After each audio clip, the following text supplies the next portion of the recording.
స్టేషన్లో నిజం తెలుసుకుని పోలీస్ని ఇంటికి తీసుకొచ్చి రోహిణీ మనోజ్ల డబ్బుల విషయం బయటపెట్టించిన బాలు ఇంతకు ఏం జరిగింది? అసలు స్టేషన్లో నిజం తెలుసుకోవడమేంటి? పోలీస్ని ఇంటికి తీసుకొచ్చి రోహిణీ మనోజ్ల డబ్బుల విషయం బాలు ఎలా బయటపెట్టించాడు? ఇదంతా కూడా వీడియోలో చూసి తెలుసుకునేద్దాం. రాబోయే ఎపిసోడ్స్లో గుండెనిండా గుడిగంటల సీరియల్లో ఏం జరగబోతుందో ముందుగా తెలుసుకోవాలి అనుకుంటే వీడియోని లైక్ చేసి ఛానల్ని సబ్స్క్రైబ్ చేసుకోండి. మొత్తం మీద చూసుకున్నట్టయితే ఇంక బాలు మీనా ఇద్దరూ కలిసి శివకు ఏదో రకంగా ఎగ్జామ్ రాయిస్తాము అని చెప్పి మాటిచ్చారు కదా. మాటిచ్చిన దాని ప్రకారం కాలేజ్ దగ్గరికైతే వెళ్తారు. కాని ప్రిన్సిపాల్ మాత్రం సీమీర వీళ్లను కలవను అని చెప్పడంతో బాలుకి ఏం చెయ్యాలో అర్థంకాదు. ఏం చేద్దామండి, 2 రోజులు మాత్రమే సమయముంది అని చెప్పనగానే ఇంక అవును అంటూ ఇంక మీనా బాలు ఇద్దరూ మాట్లాడుకుంటూ అక్కడ ఒక ప్యూన్ని కలుస్తారు. ఆ ప్యూన్ని ఎంత బతిమాలినాగాని ప్యూన్ ఒప్పుకోడు. ఇంక మీనైతే ఏడుపు మొహం పెట్టేసేసరికి బాలు, బాధపడక మీనా, వాడితో ఎగ్జామ్ రాయిస్తాను అని చెప్పాను కదా, ఏదో రకంగా రాయిస్తాను అంటూ ఇద్దరూ కూడా బాధపడుతూ నిలబడ్డంతో ఏంటండి, వెళ్ళండి ఇక్కడ్నుంచి, వెళ్ళు బాబూ, ఇక్కడే ఉంటే ఆ ప్రిన్సిపల్ సారు నా ఉద్యోగం నుంచి తీసేస్తాను అంటూ ఆ పెద్దాయన పియోన్ చెప్తాడు. ఇంక మీనా బాలు ఒకరిమొకరొకరు చూసుకొని బాలు అయితే తన జోబీలోంచి కొంచెం డబ్బు నా ప్యూన్కిచ్చి ఇంటి అడ్రస్ కనుక్కోమంటాడు. మా సార్ ఇంతకి ముందు ఇలా ఉండేవారు కాదు, వేరేలా ఉండేవారు అంటూ సార్ గతాన్ని గురించి కొంచెం చెప్పి ఆ డబ్బులు తీసుకొని ఇంటి అడ్రస్ అయితే చెప్తాడు. మీనా బాలు ఇంటికొచ్చేస్తారు. ఏం చేద్దామండి అనగాని నాకొక ఆలోచనొచ్చింది మీనా, ఆయన కూతురికి అన్యాయం జరిగిందనే కదా ఆయన శివ బ్యాగ్లో ఉన్న మందు బాటిల్ని చూసి ఆయన అలాంటి నిర్ణయం తీసుకున్నారు అనగానే బాలు అనగానే అవును, మీరు చెప్పింది నిజమే, మరి ఇప్పుడేం చేద్దామనుకుంటున్నారు? టంటడడా అంటూ మందు బాటిల్ ఒకటి తీసి పైకి పెడతాడు. ఇప్పుడేంటి, మందు తాగుదామనుకుంటున్నారా అంటూ మీనా సీరియస్ అవుతుంది.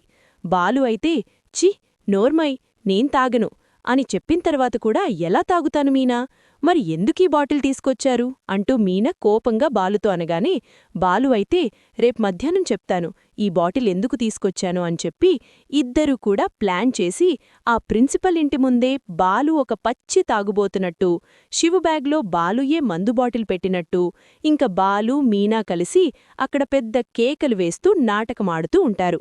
నాటకమాడుతూ ఉండేసరికి ఇంక ప్రిన్సిపల్ బయటకొస్తాడు. శివ గురించి మాట్లాడుకుంటున్నారేంటి, మీ శివ బ్యాగ్లో నేనే మందు దాచుకున్నానే, వాడు కాస్త బాటిల్ని మాయం చేసేశాడు, అడుగుతుంటే సమాధానం చెప్పట్లేదే అంటూ బాలు ఆ ప్రిన్సిపల్ ముందు గట్టిగట్టిగా కేకలు వేసి చెప్పేసేసరికి ఈ ప్రిన్సిపలు ఆలోచనలో పడతాడు.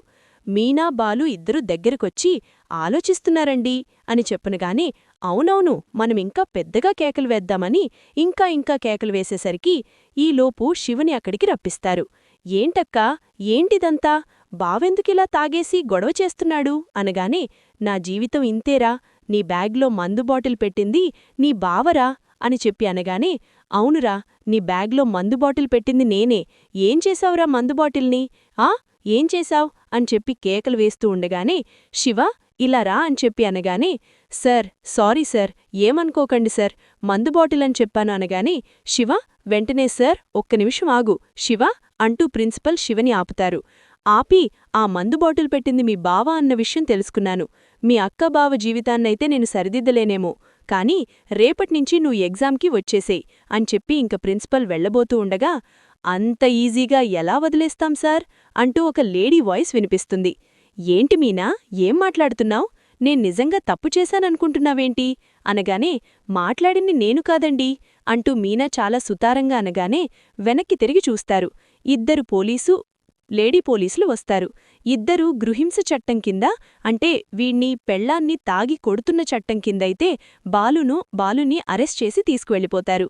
ఏంటక్కా ఇది అనగానే ఇదంతా నీ వల్లేరా, నీ గురించి, నువ్వు ఎగ్జామ్ రాయడం గురించి బావా నేను కలిసి ప్లాన్ చేశాము, మీ ప్రిన్సిపల్కి అర్థమయ్యేటట్టుగా నీ బ్యాగ్లో మందు పెట్టింది మీ బావా అని ఒప్పుకొని ఇప్పుడు జైలుకి వెళుతున్నారు, అంతా నీ వల్లే అనగానే సారీ అక్కా, ఆ గుణగాడి దగ్గర మానేరా అని చెప్తే విన్నావు కాదు, ఇప్పుడు చూశావా ఎంత ముప్పొచ్చిందో అనగానే అవునక్కా, నువ్వు చెప్పింది నిజమే అంటూ ఇంక బాలు మీనా ఇద్దరూ కూడా శివ ఇద్దరూ మాట్లాడుకొని ఇంక బాలుని ఏ రకంగా కాపాడుకోవాలో అర్థంకాక ఇంక అక్కడ్నుంచి పోలీస్ స్టేషన్కి వెళ్తారు.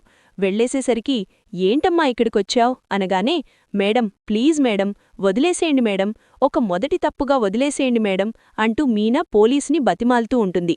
బతిమాలుతూ ఉండేసరికి వెళ్ళమ్మా ఒకసారి ఇలాంటి డోస్ పడితేనే బాగుంటుంది అని చెప్పి మీనాని బయటికి పంపించడంతో ఇంక బయటికి వెళుతుంటే కానిస్టేబుల్ ఇద్దరున్నారు కదా, ఆ రోజు మనోజ్ కంప్లైంట్ ఇచ్చాడని, కల్పన దగ్గర డబ్బులు పోయిని మనోజ్ కంప్లైంట్ ఇచ్చాడని ఇంటికొచ్చారే వాళ్లు కనిపిస్తారు. వాళ్లు కనిపించేసరికి అమ్మా నువ్వేంటి అని చెప్పి అనగానే సార్ నా భర్తను జైల్లో పెట్టారు సార్ అనగానే ఏంటి బాలుని జైల్లో పెట్టారా? బాలు ఏం తప్పు చేశాడు అనగానే తప్పు చేయలేదు సార్, నాతో గొడవ పడ్డారు అని చెప్పి మీన చెప్తుంది. చెప్పేసరికి నీతో గొడవ పడితే పోలీస్ స్టేషన్లో పెట్టినా తప్పులేదులే అమ్మా అని చెప్పి మాట్లాడుతుండగానే లేదు సార్ ఆయన ఏ తప్పు చేయలేదు, అసలు ఏం జరిగింది అంటూ మొత్తం విషయం అంతా చెప్పుకొస్తుంది మీనా. అవునా, అంటే మీ తమ్ముడి చేతి ఎగ్జామ్ రాయించడం కోసం ఆ బాటిల్ ఎవరో పెడితే మీ తమ్ముడి భవిష్యత్తు పాడైపోతుందని బాలు నిందపేసుకున్నాడన్నమాట.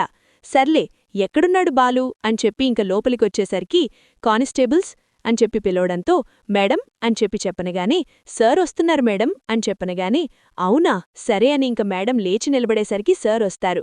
గుడ్ మార్నింగ్ సార్ అని చెప్పి అనగానే సార్ నేను చెప్పింది అతనే అనగానే హా ఇతని బాలుయే కదా తెలుసు నాకు, ఇతని ఏం చేశాడు అనగానే మేడం సార్ వాళ్ల వైఫ్ని తాగి కొడుతున్నాడు సార్ అని చెప్పనగానే నోనో వాళ్ళేదో చిన్న డ్రామా ప్లే చేశారంట అంతే, ఒక స్టూడెంట్ చదువు భవిష్యత్తు నాశనమవ్వకుండా ఉండడం కోసం అలా చేశారు అని చెప్పారు. సరే నేను లోపలుంటాను, బాలు నీతో ఒక మాట మాట్లాడాలి, ఒకసారి లోపలికి రా అని చెప్పి అనేసరికి ఓకే సార్ అని సరే ఇది ఫస్ట్ సారిగా వదిలేస్తున్నాను, ఇంకెప్పుడూ ఇలాంటి పని చెయ్యకు అని మేడం చెప్పి థ్యాంక్స్ మేడం అని బాలు కూడా మేడంకి థ్యాంక్స్ చెప్పి బాలు సరాసరి లోపల ఇన్స్పెక్టర్ గారి దగ్గరికి వెళుతారు. ఏంటి బాలు ఈ మధ్యన రావడం లేదు అని చెప్పనగాని ఏముంది సార్ బిజీగా కార్ నడుపుకుంటూ తిరుగుతున్నాను అని చెప్పనగాని అవునయ్యా నీకో మాట చెప్దామనుకున్నానయ్యా, ఎప్పటికప్పుడు మర్చిపోతూనే ఉన్నాను, ఆ రోజు 25 లక్షలు అదే 40 లక్షలు పోయాయని కంప్లైంట్ ఇచ్చావు కదా నువ్వు, మీ అన్నయ్య కలిసి ఇద్దరూ వచ్చి అనగానే అవును సార్ కంప్లైంట్ ఇచ్చాము, ఆ అమ్మాయి జాడ దొరికిందా అని చెప్పనగాని అదేంటయ్యా ఆ అమ్మాయి జాడ దొరికిందా నన్నంటున్నావేంటి, ఆ డబ్బులు మీ అన్నయ్యకి ఎప్పుడో ఇప్పించేశాను కదా అంటూ ఇన్స్పెక్టర్ కాస్త చెప్తాడు. ఏంటి సార్ ఏమంటున్నారు?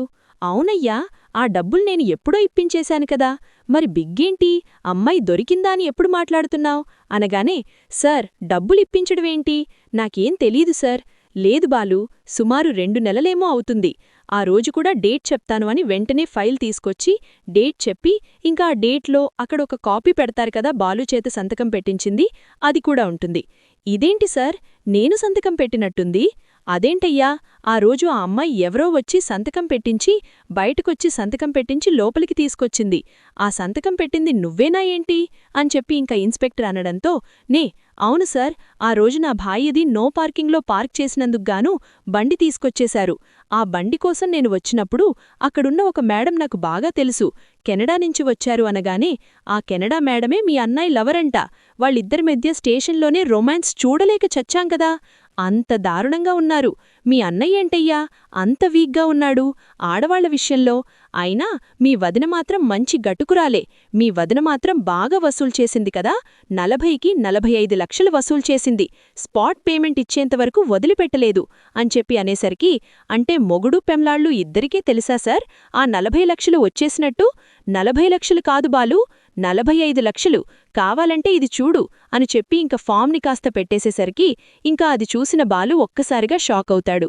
సార్ ఏమనుకోకపోతే మీకు శ్రమిస్తున్నాను అని మీరనుకోకపోతే నాకు హెల్ప్ చేస్తారా అని చెప్పనగానే చెప్పు బాలు నువ్వు మాకు ఎన్నోసార్లు సహాయం చేశావు చెప్పు, ఏం సహాయం చెయ్యాలి అనగాని అది సార్ మీరు దయచేసి మా ఇంటికొచ్చి ఈ 45 లక్షల విషయం ఇంట్లో చెప్పగలరా, ఏ బాలు నువ్వు చెప్పొచ్చు కదా, లేదు సార్ నేను చెప్పిన వాళ్ళ మాట వినిపించుకోరు, నా దగ్గర ఎలాంటి ఆధారాలు లేవు, కాబట్టి అదే మీరొచ్చి కొంచెం ఏమనుకోకుండా చెప్పారే అనుకోండి మా అమ్మ వాళ్ళిద్దరి తాటా తీస్తుంది అనేసరికి సరే బాలు ఈవినింగ్ వస్తాను, సర్ ఏమనుకోకుండా వచ్చే ముందు ఒక ఫోన్ చేస్తారా, అంటే నేను బయట ట్రిప్లో ఉంటాను కదా, మీరొచ్చే ముందు ఫోన్ చేస్తే నేనేదో రకంగా వచ్చేస్తాను అనగానే సరే బాలు నేను ఈవినింగ్ 5 దాటాక వస్తాను, నువ్వు అందుబాటులో ఉండు అని ఇన్స్పెక్టర్ కాస్త చెప్తాడు.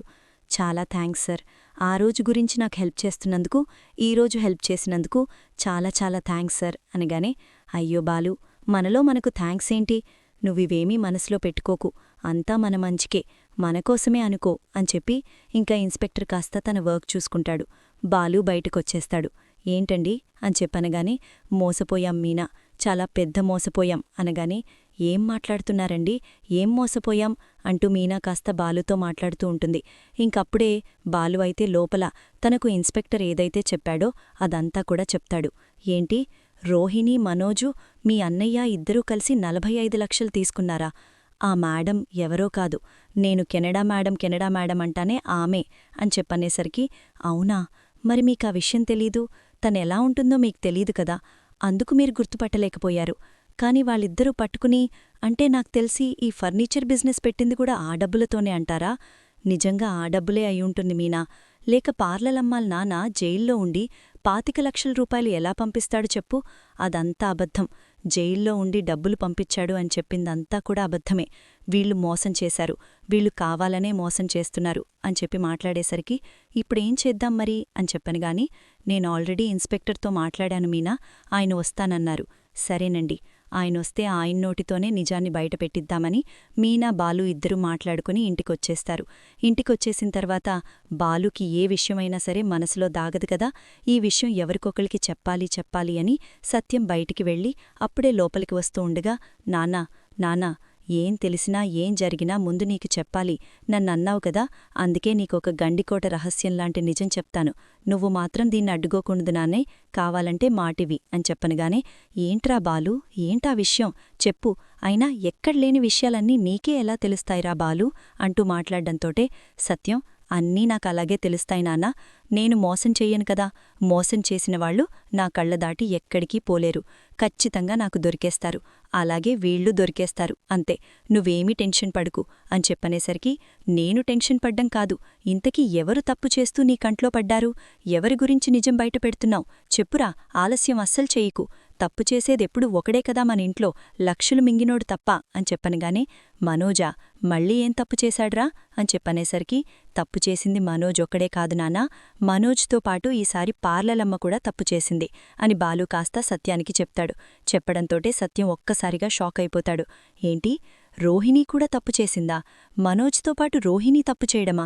నాకేమీ అర్థం కావట్లేదు, అసలేం జరిగింది చెప్పు వివరించి అని చెప్పింక సత్యం నిలదీసి వివరించరిగేసరికి మొత్తం బాలు విషయమంతా చెప్పుకునొస్తాడు. చెప్పుకునొచ్చేసేసరికి, ఇంత జరిగిందా అనగానే, అవును, ఇదంతా జరిగిందే, అందుకే ఆ ఇన్స్పెక్టర్ని సాయంత్రం ఇంటికి రమ్మని చెప్పాను, నానా, నేను చెప్పినా ప్రభావతమ్మ నమ్మదు కదా అంటూ బాలు అనగానే, ఇంటికొచ్చి ఏం చెప్తాడ్రా, నువ్వేం మాట్లాడద్దు, నిజాన్ని బయటపెట్టద్దు అని నువ్వు చెప్పడానికి వీల్లేదని నీ దగ్గర నేను మాట తీసుకున్నాను, నువ్వు ఖచ్చితంగా నిజాన్ని చెప్పడానికి వీల్లేదు, నువ్వు నన్ను నిజాన్ని చెప్పకుండా ఆపలేవు నానా అని చెప్పింక బాలు అనగానే, ఆపన్రా, ఇంత మోసం చేశాక ఎందుకాపుతాను, మీ ప్రభావతమ్మకు బుద్ధి రావాల్రా, ఎవరేంటో ఎవరు ఎలాంటివాళ్లో తెలియాలి అంటే ఖచ్చితంగా బుద్ధి వచ్చి తీరాలి అని సత్యమని ఇంకా ఇంట్లోకి వెళ్ళిపోతాడు.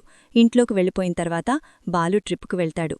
ట్రిప్ త్వరగా వస్తే బావున్ను అనగానే, ఏంట్రా అంత అర్జెంటుగా ఉన్నావ్, ఇంటికి వెళ్ళి ఒక విషయము బయటపెట్టాల్రా, ఒక వ్యక్తి వస్తానన్నారు, ఆ వ్యక్తి వచ్చేసరికి ఏ ట్రిప్పులో లేకుండా కొంచెం ఫ్రీగా ఉంటే ఆయన ఫోన్ చేయడంతోటి నేనింటికి వెళ్ళాలి అని బాలు కాస్త ఎదురుచూస్తూ ఉండగానే, ఏంట్రా, ఏం చేశావు మళ్ళీని అనగానే, నేనేం చేయలేదురా, తప్పులు చేసిన వాళ్లే నా కళ్లల్లో పడతారు, నా చెవులకు వినబడతాయి, మా ఇంట్లో ఎంతమంది ఎన్ని తప్పులు చేశారో చెప్పలేను, అలాగే తప్పులు చేసిన వాళ్లు కూడా వదిలిపెట్టలేదు, ఈసారి కూడా వదిలిపెట్టే ప్రసక్తి లేదు అంటూ మాట్లాడేసరికి, సరే, ట్రిప్పులో వస్తే మేం చూసుకుంటాంలే, నువ్వు ఇంటికి వెళ్ళు అని రాజేష్ కాస్త బాలుని ఇంటికి పంపించేస్తాడు. బాలు హాల్లో కూర్చుని టైం బంక చూస్తూ ఉంటాడు. ప్రభావతమ్మ కూడా చూస్తూ ఉంటుంది. ఏంట్రా, టైమే చూస్తూ ఉన్నావ్, ఆ టైం 5 ఎప్పుడవుతుందా అని ఎదురుచూస్తున్నాడు ప్రభావతమ్మ. ఆ టైం 5 అయితే ఒక పెద్ద మనిషొస్తాడు. పెద్ద మనిషి రావడంతోటే పెద్ద బాంబు పేలుస్తాడు. ఆ పెద్ద బాంబు సౌండ్కి నీ పెద్ద మనసేమైపోతుందో, చాపుతావా నీ పెద్దగోల అంటూ ప్రభావతి బాలు అనగానే, అస్సలు ఆపను ప్రభావతమ్మ, పెద్దగోల ఆపను, పెద్ద గొడవ ఆపను, సాయంత్రం పెద్ద గొడవ జరుగుతుంది, నీ విశ్వరూపం నా కంటికి కనిపిస్తుందేమో అని నా మనసుకు తెలుస్తుంది ప్రభావతమ్మ, ఏంట్రా, ఏం వాగుతున్నావ్, ఉదయాన్నే తాగేశావా అని చెప్పనిగానే ప్రభావతమ్మ ఇది ఉదయం కాదు సాయంత్రం. అదేలే ఈ రోజప్పుడే తాగేశావా అని చెప్పి ఇంక ప్రభావతి బాలుననగానే ఎందుకు ప్రభా అస్తమాని వాడినే అంటూ ఉంటావు, వాడికి తాగడం తప్ప వేరే పనేమీ ఉండదనుకుంటున్నావా? మన ఇంట్లో తప్పులు చేసేవాళ్ళెక్కువైపోతే బాళ్ళని ఏరి పట్టుకునేవాడు వీడొక్కడే అయిపోయాడు అని సత్యమైతే బాలుని చూసి మాట్లాడతాడు. అవును నాన్నా, నేనొక్కడ్నే ఏ తప్పు చేయలేదు, అందరూ తప్పులు చేస్తున్నారు, నిజాలు బయటపడిపోతున్నాయి. ఎవరి కళ్ళైనా కప్పగలరు, కాని ఈ బాలుగాడు కళ్లను కప్పిపుచ్చలేరు కదా. ఇప్పుడు బండారం బయటపడిపోతుంది. 4:30 అయిపోతుంది.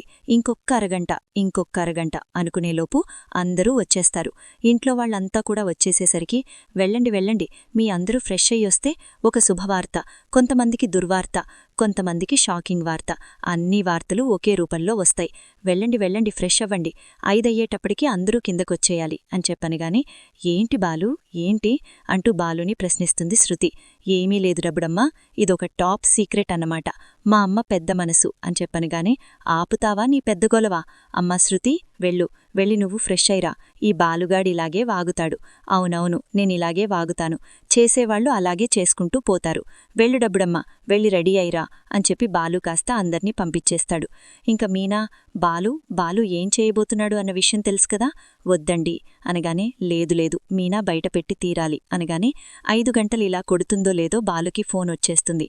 బాలు ఎక్కడా అనగానే మీకోసమే ఎదురు చూస్తున్నాను సార్, ఇంటి దగ్గరే ఉన్నాను అని చెప్పనగానే నేనొక్క 5 మినిట్స్లో మీ ఇంటి దగ్గరుంటాను అని ఇంక సార్ అయితే ఫోన్ పెట్టేస్తాడు. రావాలి 5 నిమిషాలున్నాయి, రావాలి, వస్తేనే అంతా అర్థమవుతుంది, లేదంటే ఎవ్వరికీ అర్థం కాదు, సినిమా మిస్ అయిపోతారు అని చెప్పి మాట్లాడుతుండగానే ఒక కారొచ్చి ఆగుతుంది. ఎవరా వీఐపీ, ఎవరొస్తున్నారని వీడి ఇంత హడావిడి చేస్తున్నాడు అని చెప్పి ఇంక వీళ్ళిద్దరూ కూడా అంటే రోహిణి మనోజ్ ఇద్దరూ మాట్లాడుకుంటూ ఉంటారు. ఇంకా అతను లోపలికి రావడంతోటే ఒక్కసారిగా రోహిణికి మనోజ్కి కాళ్ళు చేతులు వణకడం మొదలవుతాయి. నమస్కారం సార్, రండి సార్ అని చెప్పనగాని నమస్కారం అని సత్యం నమస్కరిస్తాడు. అందరికీ నమస్కరిస్తారు. చేసిన తర్వాత బాలు ఇదేనా మీ ఇల్లు అని చెప్పనగాని అవును సార్, మీ అంత గొప్పగా లేకపోయినా ఏదో చిన్న ఇరుకిల్లు అని చెప్పి ఇంకా ఇన్స్పెక్టర్ అయితే బాలుతో మాట్లాడేసరికి అందరం ఈ ఇంట్లోనే ఉంటాం సార్, ఉమ్మడి కుటుంబం మాది మాట్లాడుతూనే మనోజ్ వంక చూసి హాయ్ మనోజ్, బావున్నారా? ఆ 45 లక్షలతో మంచి బిజినెస్ ఏమన్నా స్టార్ట్ చేశారా అంటూ మా పోలీస్ ఇన్స్పెక్టర్ చెప్తాడు. 45 లక్షలా? 45 లక్షలేంటి సార్ అని బాలు ఏం తెలియనట్టు అడిగేసరికి అదేంటి మనోజ్, నువ్వింట్లో చెప్పలేదా ఏంటి? మాకేమీ తెలీదు. ఏ ప్రభావతమ్మా, నీకేమన్నా తెలుసా? నాకేం తెలీదు. ఏంటి ఇన్స్పెక్టర్, 45 లక్షలేంటి? అదేనమ్మా, మీ అబ్బాయిని ఎవరా మోసం చేసి 40 లక్షలు కొట్టుకుని వెళ్ళిపోయారు, అప్పుడు కంప్లైంట్ ఇచ్చారు కదా అని చెప్పి ఇంకా ఇన్స్పెక్టర్ అనగానే అవును సార్, ఆ అమ్మాయి దొరకలేదు కదా. దొరకలేదని ఎలా అంటావమ్మా? ఆ అమ్మాయి దొరకడమైంది. 40 లక్షలకి పైగా 45 లక్షల రూపాయలు నీ కొడుకు కోడలు తీసుకున్నారు కదా, దానికి